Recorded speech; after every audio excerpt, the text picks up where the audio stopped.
We're going to be watching you from a distance, and if you don't shoot them, we're going to shoot you. That was an order given to a federal agent who had buried himself inside the Hells Angels. To get that deep, a cop had to live as one of them for years, earn their trust, and know that a single slip meant a bullet. The Hells Angels shoot 5 outlaws at point-blank range. My first day there. This is the world they walked into. The deadliest motorcycle clubs in America. Clubs that had spent decades making sure no badge ever got inside. 6 men did the impossible. They got in anyway. These are the 6 cops who infiltrated them, and what it cost them when it was over. Number 1. Mark Pakora. Most of the men in this story survived by disappearing into the gang, growing the beard, taking the abuse, becoming someone else for years. Mark Pakora never did any of that. He was an FBI special agent, and he had a different idea. He would not chase the bikers at all. He would build something they could not resist, set it down in front of them, and wait for them to come to him. The club he wanted was the Diablos. They never had the fame of the Hells Angels or the Mongols, but they were the real thing. Born in San Bernardino in the 1960s and grown over the years into a national outlaw club with chapters reaching Connecticut, Florida, Indiana, Massachusetts, and New Hampshire. To wear their patch, a man had to be 21, had to be white, and had to own a gun and a Harley big enough to matter. They had a written constitution and a chain of officers, and the chapters Pakora was hunting in Connecticut and Massachusetts were running drugs and guns up and down the East Coast. They were, in every sense the law cared about, a criminal organization, and Pakora was going to take them apart without ever joining them. He could not do it from the outside alone, so he found a man on the inside. William Elvis had once ridden with a club called the Barbarians before patching into the Diablos and climbing to vice president of the Massachusetts chapter, and somewhere along the way, he had turned. Elvis became Pakora's door. Through that door, Pakora walked in as a man named Tony, a cocaine importer with money and connections and the easy confidence of someone who had done this many times before. Tony was the kind of criminal who could hold a meeting on a yacht and talk about Colombian shipments like he was ordering lunch. The yacht was where the trap closed. In January 1996, several Diablos came to California for a national meeting of the club's officers. Elvis and a member named Richard Hoole among them. And while they were in town, they were brought out onto the water to meet Tony. He laid the offer in front of them. A shipment of cocaine was coming up from Colombia, and he needed men to guard it when it hit Los Angeles and to protect it on the long haul to Massachusetts. Do the job. Take a cut. The Diablos agreed before the boat came back to shore, with Hoole and the others signing on as muscle. But Pakora was not finished building. Days later, he flew members out to Las Vegas, dangled a second deal for methamphetamine, and staged a fake debt collection on top of that, until every man who reached for the money had reached for it on tape. One of them would spend the rest of the case trying to take it back. Richard Howell, the man they called Rocket, got a bad feeling on the day the cocaine was supposed to land near a small Los Angeles airport, and he pulled out at the last second, so the shipment rolled onto Massachusetts without him. When it came time to stand trial, Hoole told the jury the only story that could save him. He had been entrapped. The whole thing, he said, had been written, produced, and directed by the United States government, and he had never been a drug trafficker until Tony made him one. It was a good story, and it died on a single fact. 4 days after he agreed to guard the cocaine, nobody had to ask Hoole twice to guard the Las Vegas debt collection. He had volunteered. A man dragged into one crime against his nature does not go hunting for the next one on his own, and the court let that Las Vegas night into evidence for exactly that reason. The question was never whether the government had dangled the bait. It was whether Hoole was the kind of man who would bite, and he had already answered it himself. A man who keeps walking toward the money is not a man who was entrapped. The jury agreed, and the case Pakora had built on a boat swept up 13 men across 2 chapters on charges of racketeering and cocaine and heroin conspiracy. Every conviction held on appeal because there was nothing to argue with. It was all on tape. Richard Hoole went to federal prison for 160 months, more than 13 years. And then Mark Pakora vanished in his own quiet way. There was no book, no movie, no speaking tour, none of the things that would later make some of these men famous. His name sits in the federal court records and almost nowhere else. He built the deal, ran it across 3 states, wrote his reports, took the stand, and walked back into the bureau he came from. Some of the men in this story left behind a legend. Pakora left behind case law, a single line in the record marking the place where the law decides the difference between catching a criminal and creating one. Number 2. Darrin Dirty Dan Kozlowski. Darrin Kozlowski walked into the Mongols carrying a death sentence in his own face because 5 years earlier, another ATF agent named Billy Queen had taken the club apart from the inside and written a best-selling book about it. A book passed around the biker world like scripture, and printed inside that book was a photograph of Kozlowski. So when he went under as Dirty Dan, he was walking into the most violent motorcycle gang in Southern California, wearing a face that had already appeared in the most famous account of a cop betraying that exact club. He knew it. He went in anyway. The danger ran deeper than one photograph. Kozlowski had already infiltrated a different outlaw club in the same part of California, the Vagos, and the Mongols knew it. So when the suspicious ones started asking questions, the question that could have ended him was obvious and devastating. Why would an ATF agent who had infiltrated the Vagos in this area turn around and come back as a Mongol? He had to talk his way past that doubt while the club made the undercover agents take polygraph tests before they would be let in. One wrong reading on a machine, one inconsistency in a story, and the men around him would have killed him in a parking lot. The Mongols he was joining were the same gang Billy Queen had gutted, rebuilt and dangerous all over again. They were the only club that had ever gone to war with the Hells Angels and come out ahead, and they ran on a simple, brutal economy. A man rose in the Mongols by hurting people for the club. The worse the violence, the higher the honor. Members talked openly, Kozlowski would later say, about doing things to elevate themselves through acts of violence, and that violence was worn like a decoration. The club had a patch for rank, a patch for territory, and a patch a man could earn for committing murder on the organization's behalf, stitched onto his vest for everyone to see. Kozlowski did not go in alone. He was one of 4 ATF agents who infiltrated the Mongols at the same time, riding beside Gregory Giaione, who went by Russo, Paul D'Angelo, who went by Painter, and John Carr, who went by Hollywood. 4 federal agents inside one outlaw club at once, each wired, each recording, none able to break cover even for the others. For 3 years, they let the gang incriminate itself in its own meetings and its own words. And the gang gave them everything. Kozlowski bought crystal methamphetamine from members. He was there for the brawls that broke out in bars and parking lots, the violence the Mongols treated as ordinary business. He helped members who were legally barred from owning guns hide their weapons, and he listened as men told him plainly that they had killed Hells Angels, the rivals they had warred with since the 1970s. All of it went onto tape, because that was the point of putting 4 men inside. Not to make a single arrest, but to record an entire organization confessing to what it was. The reckoning did not come in a raid. It came years later, in a federal courtroom in Santa Ana, with Kozlowski on the stand. The government was not trying to convict a single Mongol.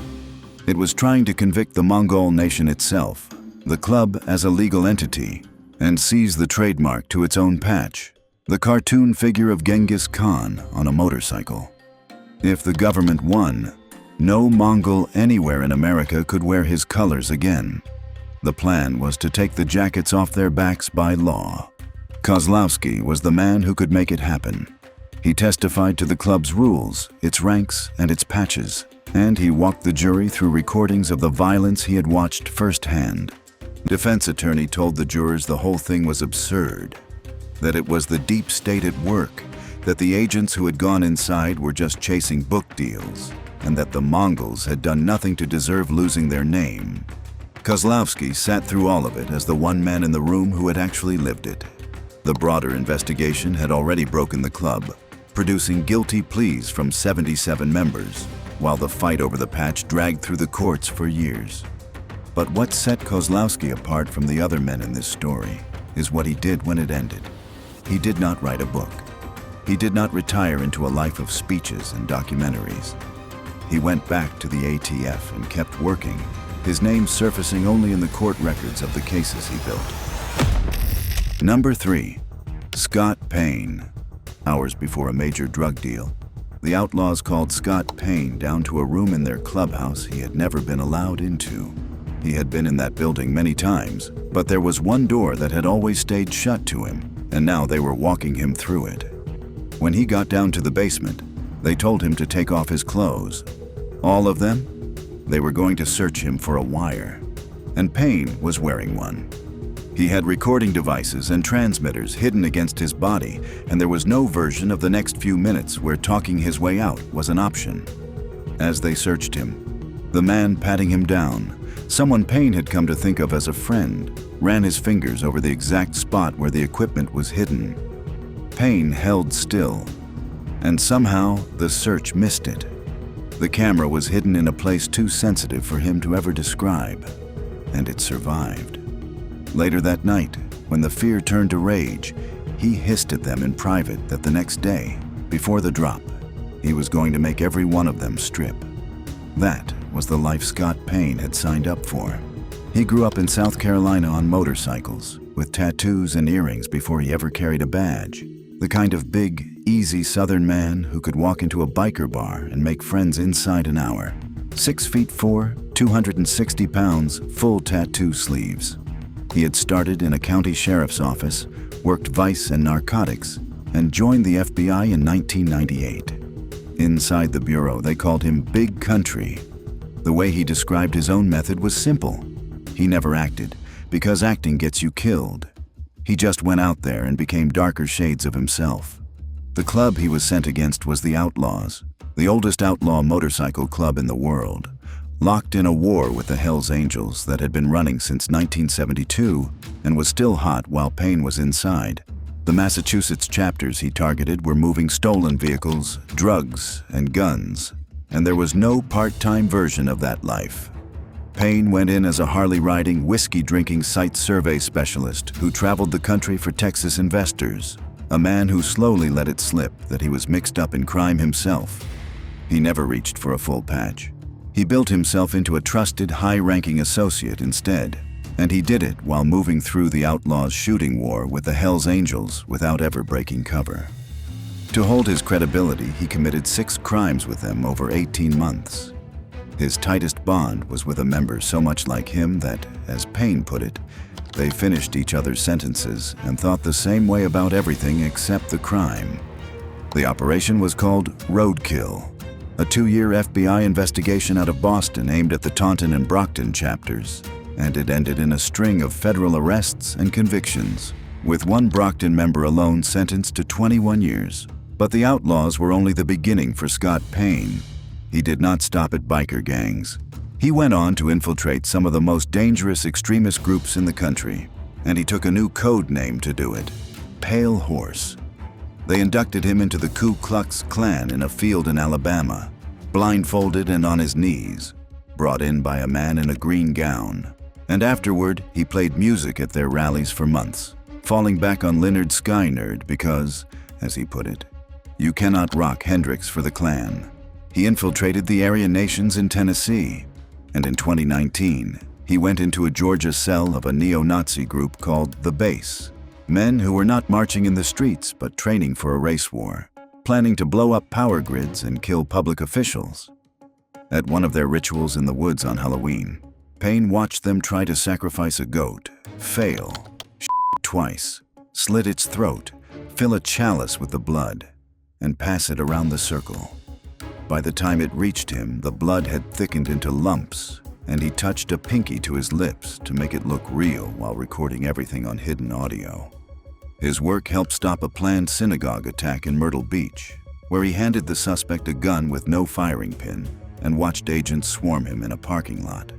The base case alone produced 11 arrests, every one of them ending in a guilty plea. 28 years of that work broke his body and his mind. His back broke twice and had to be fused, and surgeons reattached his biceps, a knee, and both shoulders. In 2007, he collapsed completely, what he called burning the candle until it ran out of wax. He missed his children's birthdays and watched his marriage strain across decades of it. He retired in 2021, wrote a book called Code Name, Pale Horse, and now speaks publicly against the extremism he once lived inside. But the cost is permanent, and he sums it up in a single line.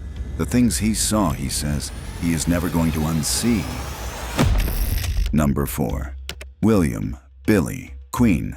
When Billy Queen's mother died, the men who held him were not his colleagues at the ATF. They were the Mongols.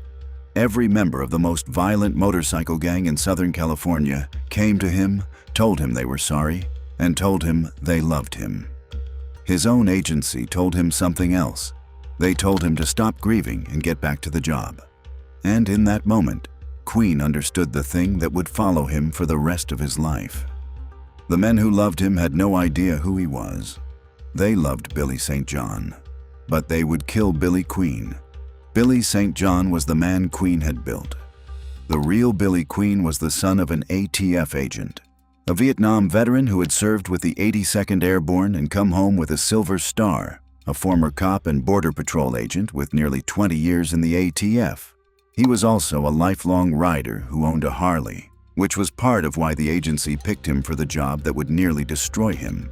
To get him inside the Mongols, the ATF built a whole false life from nothing. Fake documents, fake history, agents around the country ready to answer the phone as St. John's family, his old bosses, even his grade school.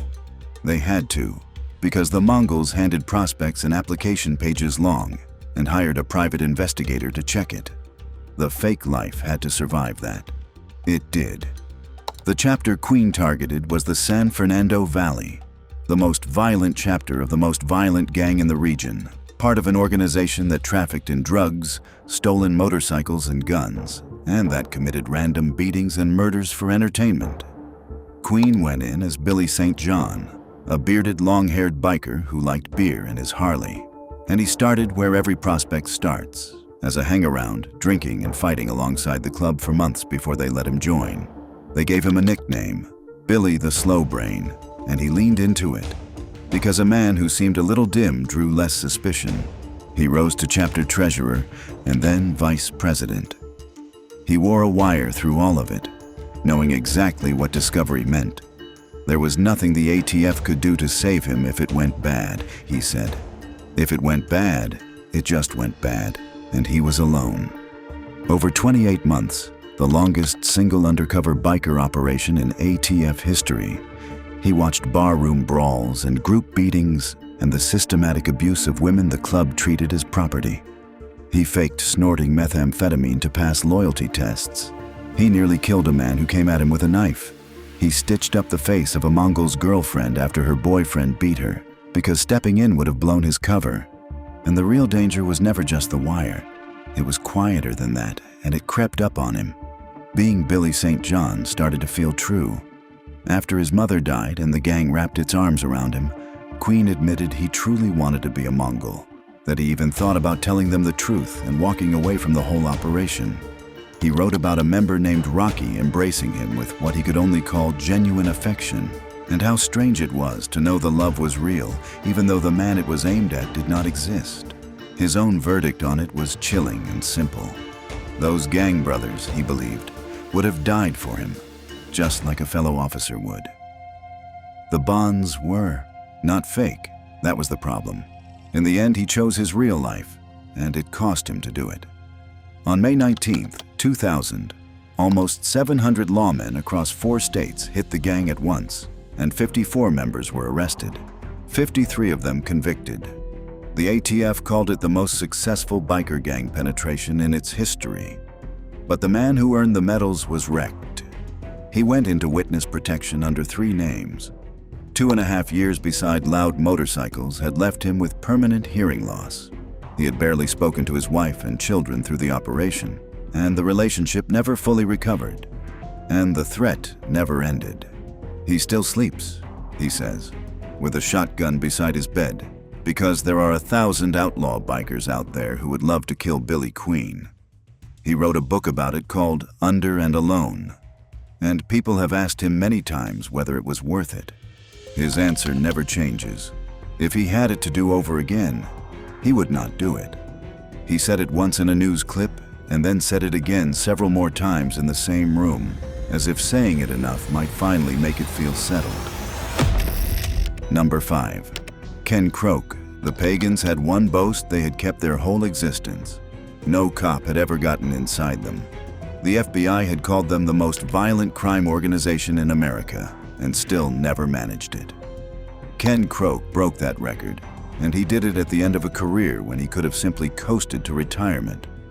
He was an unlikely man to become an axe-handle-wielding enforcer. He had studied accounting and taken a summer job catching shoplifters at a department store, where he found out something about himself. He loved the chase, and even more, he loved catching people who thought they were smarter than everyone else. He joined the ATF in 1990 and spent 18 years at it. More than 1,000 undercover operations, breaking up street gangs and gun rings and drug crews. He was a big man with a kind face, the kind of guy you would take for a former college linebacker at the school pickup line, a married father of 3 young daughters drifting quietly toward the end of a long career. Then a tip came in that there might be a way into the Pagans, and Croke took it. The club he was walking into had 1,500 members across 100 chapters on the East Coast, a white supremacist gang with a long history of extortion, arson, and murder, funded on cartel methamphetamine and monthly dues. They used encrypted apps and counter-surveillance, and they tested prospects relentlessly and never stopped, even after a man was patched. The difference between the Pagans and a club like the Hells Angels, the way Croke saw it, was that the Hells Angels had lawyers and dentists in their ranks. The Pagans did not. They were hardcore outlaws, every last one of them, and becoming a pagan was not a part-time thing. When you became a pagan, he said, they took your life over. He went in as Ken Pallas, a man with a fake criminal record, fake fingerprints on file, a rented apartment in New Bedford, and a fake job as a mechanic. The Pagans made him fill out a formal application and sign written permission for a background check, wanting to keep everything, in their words, legal. He passed, and then came the long grind of earning trust, building ties to members who went by names like Hogman and Roadblock. At a Memorial Day rally on Long Island, they put him to work setting up tents and absorbing whatever abuse the full members felt like throwing at him, and he survived a weekend that broke other prospects.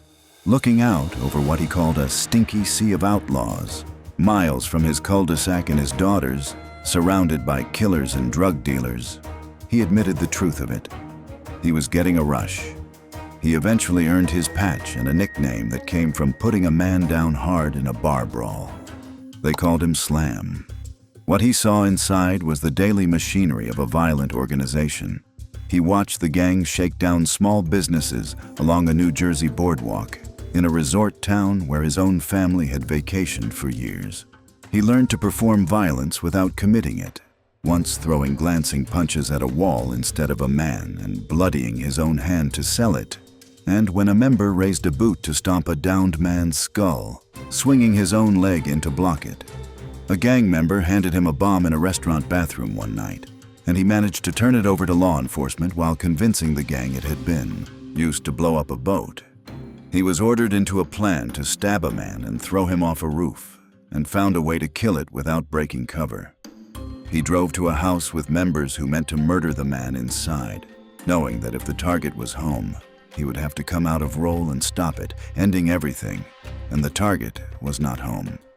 And when he learned a member called Hogman was planning to rape a young tattoo artist named Tiffany, he warned her to run, no questions asked. She ran. The closest he came to dying was at a mandatory event with 200 Pagans, when a member told him the gang was hunting an undercover ATF agent in their midst. Croke realized they were hunting him. They did not yet know it was him, but the leak was close, and the strain of it was the strain of every lie stacked on every other lie. "You can wing a story about where you ate dinner last night," he said, But if someone asks about that same dinner a week later, the cracks start to show. And when you do that for 2 years straight, it drains you. It was at another of those events, on the Wildwood Boardwalk, that a mother asked if she could photograph her toddler son on Croke's lap. He let her, and as the boy sat there, he leaned in and whispered something in his ear. "Don't grow up to be like me." The child had no idea he was sitting on the lap of the man about to take down the one club the FBI had never cracked. The end came on September 15, 2010, when Croke arranged to buy a pound of methamphetamine for $6,000 from a pagan called Hellboy just off a New Jersey highway. The moment the exchange was done, agents swept in across 5 states at once. More than 20 pagans were arrested on charges including racketeering, drug trafficking, and conspiracy to commit murder, with combined sentences running past a century. And the instant it was over, the gang put a $50,000 contract on Croke's head. The cost followed him home. The ATF made him see a psychiatrist afterward, to be sure he had not drifted to the gang's side after 2 years of living as one of them. He came home to a wife who had been running the house alone and a family he had to rebuild from scratch. The 2 years inside had taken the joy out of riding so completely that he quit motorcycles for years. He kept the pagan jacket from the operation, but he has never worn it again, and he never will. And the record the pagans had guarded their entire existence, the boast that no one had ever gotten inside, was gone. They were the only club never infiltrated by law enforcement, Croke said, until me. Number 6. J. Dobbins. No cop had ever infiltrated the Hells Angels.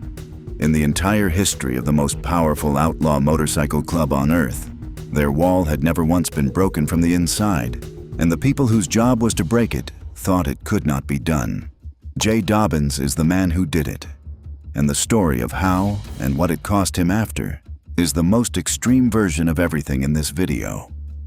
Dobbins came to the work having nearly died at it. He had been an all Pac-10 wide receiver at the University of Arizona and played a season of pro football before joining the ATF in 1987, drawn in, he admitted, by the show Miami Vice. The fantasy lasted 4 days. On his 4th day on the job, he was taken hostage and shot in the back at point-blank range in a Tucson trailer park, left bleeding in a rusted-out swing set with blood coming out of his chest like water from a garden hose. The surgeon who saved him, Richard Carmona, would later become Surgeon General of the United States.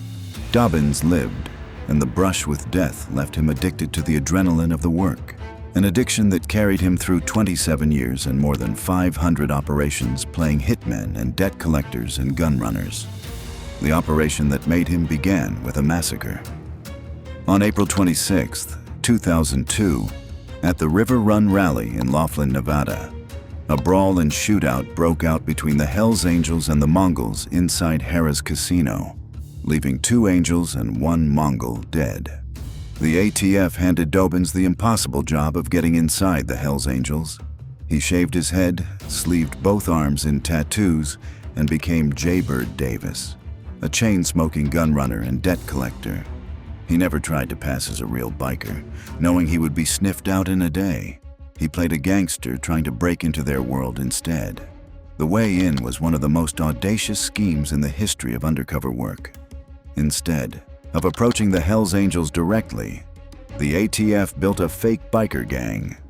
Using a real Tijuana club called the Solo Angeles and an informant who could vouch for them, Dobbins and his team created a pseudo-chapter made up entirely of agents and informants, and they used that club's patch to earn credibility with the Angels, presenting themselves as gun runners from Mexico with no interest in the Angels' drug trade.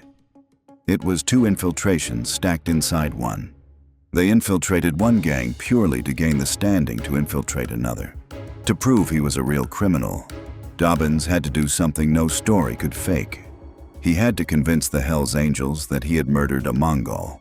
So he and another agent staged the killing, using a willing detective as the body.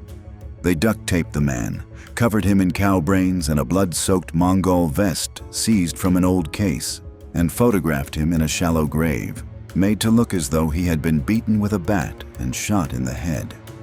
Then, because crossing the border with evidence of a murder was unthinkable, Dobbins had the bloody vest shipped to the undercover house in a FedEx box made to look like it came from Mexico, and he set it in front of the Hells Angels leadership. A senior angel opened the box, said one word, "Whoa," and held up the bloody cut for the room. The angels believed all of it. They were so sure he had just killed a Mongol that they wanted to destroy the proof. Dobbins was in. He got so deep that he recorded 5 separate people paying him to commit murder, each one leading to charges. And the Hells Angels came to trust him so completely that they offered to make him a full-patch member of their Skull Valley chapter. It would have made J. Dobbins the first law enforcement officer in the history of the club to wear the patch. But that deep, the ground was always moving under him. The Solo Angeles cover started to crack after Dobbins stopped servicing the Tijuana relationship that had gotten him in. And one day he got a 911 page telling him to get out of the undercover house because a hit squad was coming. Pipe hitters were soon found circling the house with guns and an axe handle. He was summoned to the Mesa clubhouse, where 25 Hells Angels waited with their guns drawn and their enforcers around the room. And he was confronted head-on. The Solo Angeles in Tijuana were calling him out. Was he a cop? Dobbins built his defense in real time, pulling out photographs of himself at the Solo Angeles clubhouse with members' arms around his shoulders, telling the Angels the Tijuana men were jealous because he gave all his time to the Angels instead of them. As he talked, a member noticed his hand drifting toward the Glock in his shoulder holster and asked him a question that has since become legend. "Jaybird," he said, "let me ask you something. Can you outdraw my trigger squeeze?" His partner, a woman standing beside him, told him quietly that if he was going down that night, she was going down with him. Dobbins had reached a place past fear. He had stopped being afraid of dying, figured he was probably going to get smoked anyway, and decided to see what happened. In the end, the shot caller was convinced and called off the hit. After 20 months, the ATF's leadership shut Operation Black Biscuit down, calling it likely unsurvivable to continue. Dobbins was furious, sure he had finally gotten into position to do the most damage, just as the rug was pulled. The operation produced 36 indictments, 16 tied directly to his work, including murder and racketeering. And then, in a federal courtroom, it fell apart. Problems between the ATF and the Justice Department sank the case, and racketeering charges against all but 4 of the dozens of Angels charged in the Laughlin riot were dropped. The ATF director resigned. The most dangerous infiltration ever run against an outlaw motorcycle club had ended without the convictions it was built to deliver. What happened to Dobbins next is the darkest part of the story, because the people who turned on him were not the Hells Angels. They were his own agency. Death threats poured in, threats to gang rape his wife, to murder his children. A murder contract circulated with the MS-13, the Aryan Brotherhood, and the 18th Street Gang, all reportedly interested. And the ATF canceled the fictional undercover credentials that were the only thing keeping his family's real identity hidden. Then, in August 2008, a fire broke out on the porch of his Tucson home while his wife and children were inside, and the family barely escaped. The ATF sent a single investigator to the scene 30 hours later, and then the agency turned its investigation on Dobbins himself, treating him as the prime suspect in the burning of his own home. He spent years fighting them in court. The Inspector General later found the ATF had needlessly delayed its responses to the threats against him. He won a settlement of $373,000 after suing the agency for failing to protect him, an agreement the house fire breached just 2 months later. He sued again, and in 2014, a judge ruled in his favor, awarding him $173,000 and harshly rebuking 2 ATF agents who, the judge found, had allowed Dobbins to be treated as a suspect as payback for his earlier lawsuit. The judge barred 7 Justice Department attorneys from the case and ordered a special master to investigate the government's conduct. And then the judge left the bench for health reasons and died of cancer, and his replacement accepted a recommendation that no further investigation was needed. Dobbins never got the full reckoning he had spent years chasing. The cost to the man was just as steep. During the operation, he became addicted to diet pills, eating handfuls to keep pace with the gang while smoking 3 packs a day. And one night, he woke at 3 in the morning so drenched in sweat, and with his heart racing so fast he could not count the beats that he drove himself to a hospital entrance and pressed his body against the wheel, figuring that if he had a heart attack, he would at least fall out of the car where someone could find him. He once signed a check using his undercover name and did not notice until he looked down at it. Transcribing operation tapes, he heard a voice he did not recognize, and his partner had to tell him it was his own. The line he uses for what happened to him is the truest thing anyone in this video has said about the work. "I thought I had infiltrated them," he said. In the end, they had infiltrated me. His own family, he has admitted, became afraid of him in his own house, and he calls putting the assignment ahead of his wife and children his greatest regret. He retired from the ATF in 2014 and now lectures on his life to law enforcement and universities. He remains the first and only law enforcement officer ever to infiltrate the Hells Angels and be offered their patch. And the Hells Angels, to this day, deny he was ever really one of them. 6 men, 6 clubs. The Diablos, the Mongols, the Outlaws, the Pagans, and the Hells Angels. Between them, they produced hundreds of arrests, prison sentences measured in centuries, and the first full-patch law enforcement officer in the history of the Hells Angels. On paper, they won. And yet almost every one of them, asked afterward if it was worth it, gave some version of the same answer. "It cost more than I expected, and I'm not sure I would do it again." Scott Payne survived a strip search at gunpoint and carries injuries that will never heal.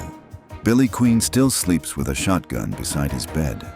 Ken Croke whispered to a stranger's toddler not to grow up to be like him. J. Dobbins had his house set on fire by the world he risked his life to convict, then watched his own agency investigate him for it. The clubs are all still operating. The Hells Angels still deny Dobbins was ever one of them. The Pagans put 2 contracts on Croke's life. The organization survived, and the men who beat them paid for it for the rest of their lives. But 2 things did not survive. The Pagans' boast that they had never been infiltrated is gone, and so is the Hells Angels' century-long record, the wall no badge had ever gotten behind. Somewhere in that is the only answer these men ever gave for why they did it. It had to be done, and they were the ones who could do it. These men risked everything to get inside the Hells Angels and the clubs like them. But the deeper question is what they found there and how dangerous the men behind those patches really are. The Hells Angels did not earn their reputation by accident. They earned it through members who killed for the patch again and again, in ways that are almost impossible to believe. Click the next video to meet the deadliest members the club ever produced.